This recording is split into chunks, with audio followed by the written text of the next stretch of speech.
Hey everybody, wanted to go through and wrap up my budget deck building series. I'm gonna do two decks in this video just because the other ones are not like performing super well, which is fine. Like that's not the point of these is to give people like a good way to get into the game if they haven't already.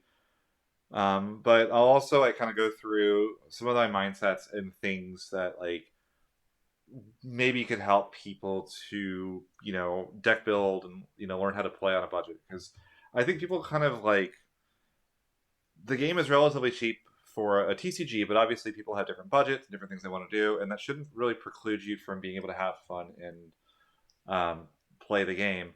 So there's a couple of like little tips and tricks that I could give budget players, and unfortunately some of it's going to be like a little bit annoying, but we'll go from there as we can. But the first list that I had, and again, I try to keep all these under $50 under value. That said, I think this one technically is going to be over that because Titus is over here. But this is Firewater Monsters. This is a take on the deck that literally won the Materia Cup in Chicago. That you get to play a lot of very strong cards. We're not playing bad cards at all in this deck. So a couple of like the little concessions we had to make to budget. I'm only on two copies of Amaterasu because each copy is about $4. However, we do have lots of ways to recur it. We have one copy of Echidna now, so we can get it back from the break zone if we need to. And yeah, I kind of replaced one copy of Amaterasu with the one Echidna. It's not as good as Amaterasu, but it's pretty decent. Um, and then we had to go with one Atomos. Each Atomos is a couple bucks. I think each of the realms. I mean, realm is such an important part of the deck. They made sure to make the room for it. And yeah, I mean, like this is almost constructed quality. I think that like oh yeah, also like I have like one copy of Sazin to help us find the Amaterasu once we draw a bunch of cards. Um, so let's kind of do the card by card. I mean, we have the full three copies of Firion. Obviously, this is like the reason to play Fire Water. This card is basically an unblockable that draws you a card every single turn. One copy of Mog 6. We cut the Fire Water. Or I cut the Fire Water Yuzuki because the card is like only okay, and it's also a really expensive rare because it's from a COVID set. I replaced it with one copy of Arciella. She mostly is there to help color fix. She's fine. Um, Sometimes you'll have hands where you can play her on like turn one and like kind of show your hand and draw some cards. Three full copies of Ward, three full copies of Minwu. These are all really cheap because they're from pretty recent sets. I couldn't run Shinryu because the Shinryu is a little bit expensive, but what we can run I think it's like $4. But this Tidus is a hero. It's got a burst. You could theoretically cast this pretty easily, and it's fine. It'll do most of what you need it to do. A lot of times, what you're trying to do is shuffle it back with the Leopard anyway, not necessarily even cast it. The full three realms, the full three Tyvuses. Uh, Gao is not very expensive. I couldn't run the demon because it's a little bit expensive. Ended up with Philia instead. This is a very similar style of like do a bunch of damage to everything, but it's cheaper than Susano and it has the upside of also dealing you a point of damage, so you can turn your Atomos into a forward right afterwards. Um, Easily probably like if you're gonna upgrade this deck, I would say getting the copy of the demon as soon as possible is probably about the very next upgrade I would aim for, alongside getting the third copy of Amaterasu as well.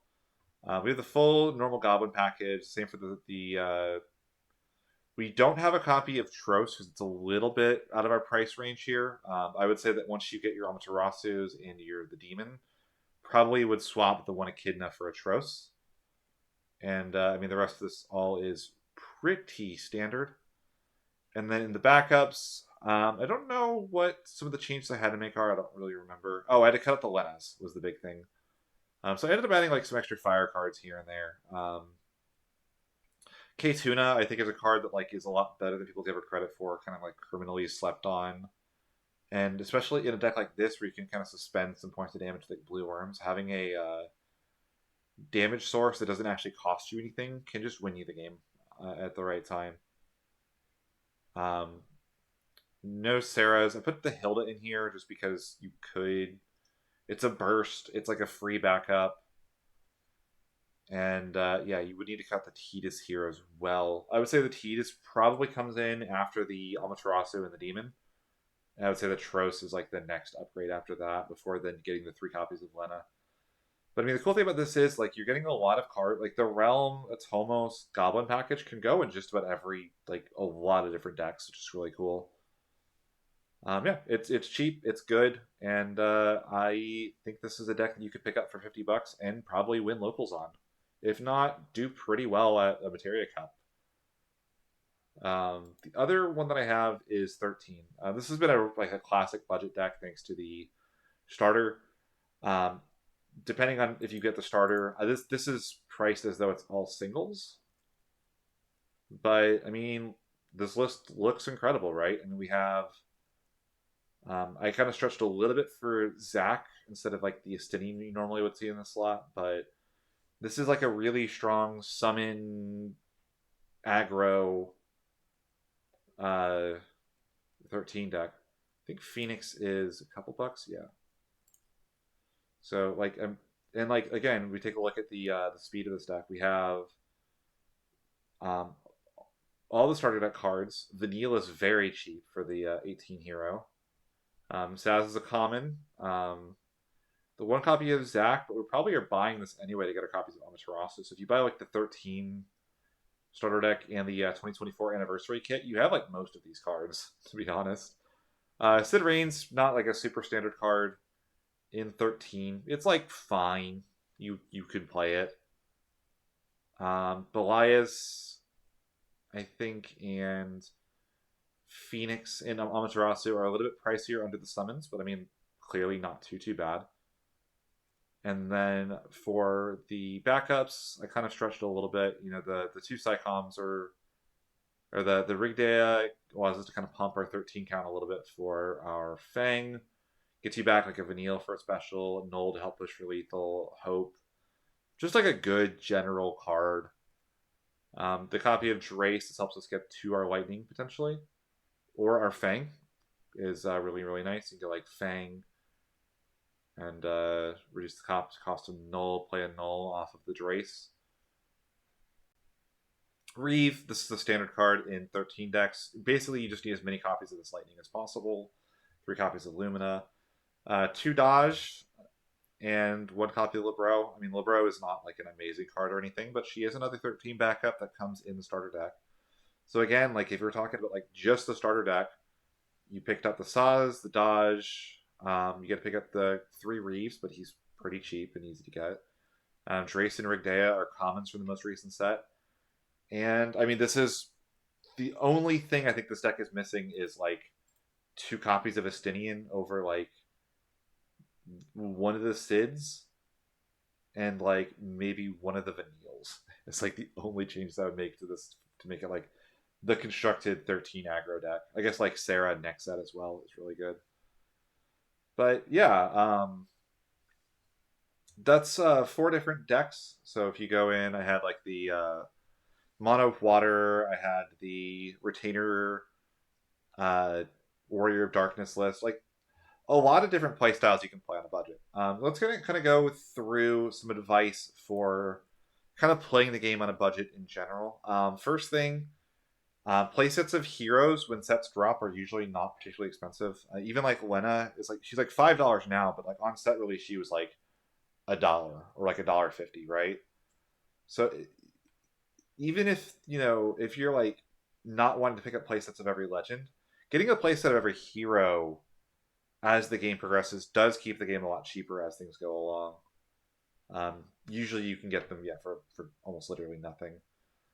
Avoid splashy cards that don't give you an engine. So like a good example of this would be, let's say I want to play Lightning. I think that Lightning is one of the worst elements you can play, by the way, if you're trying to play on a budget. But I have to decide between Estinian and Cypher. And Estinian's a really cool character, but if I play Estinian in a deck, this is gonna take up 3 slots in my deck by itself. If I play Cypher, I'm probably playing 2 Fujin and 2 Raijin. So that's now, or I'm gonna play like Fujin and Raijin. That's like 4 to 6 more cards in my deck that don't cost much. So the cost of playing Estinian is I still have to pay for my other 47 cards in my deck. If I play Cypher, Cypher is part of a package. Maybe I'll play the 3 Adia as well. Now that's 12 cards. This Cypher, even though I'm spending a little bit more on him, is filling up more of my deck than the Estinian is. And the cards that Cypher's getting are a lot cheaper. Because now when I have the Estinian, well, I still probably need the Irvines. The Irvines aren't cheap. And I still probably want, say like Ishtolas or something like that, right? But like cards like Ravana and Behemoth K, these aren't cards you need to play the game. And if you have them, that's great. But focus on cards that like give you full packages. A really good example of this that I like to do is like just go to the heroes for the last couple of sets, and like Adia. Oh hey, I can play category 8 off of Adia. Ace, really powerful card, and the class hero cadets are cheap as heck. Don't play Scions. Scions are expensive, unfortunately. I think Graha is like a $5 hero. Alize is like not cheap despite having a promo. Ishtola is not cheap. But like, Lightning. Oh hey, there's a lot of like relatively cheap, card name Lightnings and Odins. I can kind of build a deck around this. And you can do this like for a lot of them. Like Tyvis is not. For the quality of card it is, like Tyvis is not an expensive card, right? Jekt, if you want to play Mono Fire, there's a lot of good ways to enable Jekt that don't involve expensive cards. This Squall, for instance, is another one. Like, we can kind of pick up, oh, hey, what's in Cat A? Little decisions like that like avoid the big splashy cards can sometimes save you like quite a bit of money if you're just starting out. And you can kind of work towards those bigger ones, kind of go one at a time. Maybe you win and pull a full art Adia and you can trade it for a copy of like 4-color Warrior of Light. And like over the course of like, a month and a half, you can kind of build towards, the playsets of those more expensive cards that you need. Another example of like a package that like might work for you is something like the Sopfo package hasn't really seen a ton of play, but I mean it's not bad, and I think the only like legend in it is Jack, and I don't think Jack is very expensive either. Where is he? It's right here. Yeah, $2 on TCG Player. You can get foils for 4. So I mean, like this whole engine, you could pick a 2-color combination in the Warrior of Light colors, and Jack is going to get you there for pretty darn cheap. Another example of a card that you could pick up that like helps you fill a lot of deck space despite not being super cheap is this Cecil. It's $8 a copy, but you're going to play 8-9 Cecils in the deck, and those can be the Water Cecil that's a hero that's not very expensive at all. As opposed to against them like maybe the Fiend. The Fiend doesn't really fit an engine, so it's just an expensive like 1 of or 2 of. The other thing is like try to find cards that do what you're looking for without being the same card. So let's say you want Shinryu as a board wipe option. Well, if you're on Fire, maybe you can play Philia instead. And Philia is like $1 or $2. Or maybe really what you need is an anti-aggro card. Well, what if Xenos can kind of fulfill your anti-aggro niche? Or something like this Kefka, right? Like these are cards that like are anti-aggro. Actually, a really great example of this. Shinryu is how expensive right now? $30. You need a playset of it. It's $100 to get a playset of this card. Well, if you have access to Win, maybe you could just play the Goddess. And sure, it's not as good, but I don't think it's 50 times worse than Shinryu. I'm going to be completely honest with you. Like, little things like that make a big difference, or you can go for like a copy or 2 of the Demon. That's $17 as opposed to trying to piece together the Shinryu playset.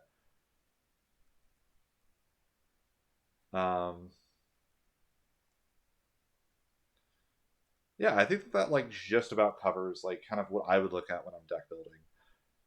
As far as like products, any of the starter decks that aren't the Category 4 ones. So the FF10 one is like a decent starting place.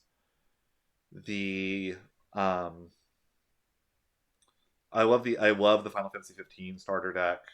The FF13 one obviously is a classic for like getting in building this deck. Um, I don't think the Dissidia starter deck gets you anywhere by itself, but I've heard the 2024 anniversary deck actually is like almost playable out of the box with the Black Waltz deck in there. If you want to just show up and play at locals, those are decks that you can upgrade for relatively cheap that will like help you to learn the game. And the biggest thing really is meeting people, having fun, and contributing to your local community. And you can do those without breaking the bank if that's what you want to do. That said, also like I wouldn't disparage anybody that does pull like the really shiny full arts and wants to use only them. So yeah, this is kind of the last little guide to budget deck building. I'll have the description, the lists for the budget realms, Hyvis, and budget 13 in the description. If you have any like comments or edits on these and things that you can find that would improve them, feel free to put them down. I'm sure that a couple people will point those out. But yeah, thanks for watching, everybody. I hope you guys enjoyed it. And maybe I'll try to have like one budget deck master video like every set.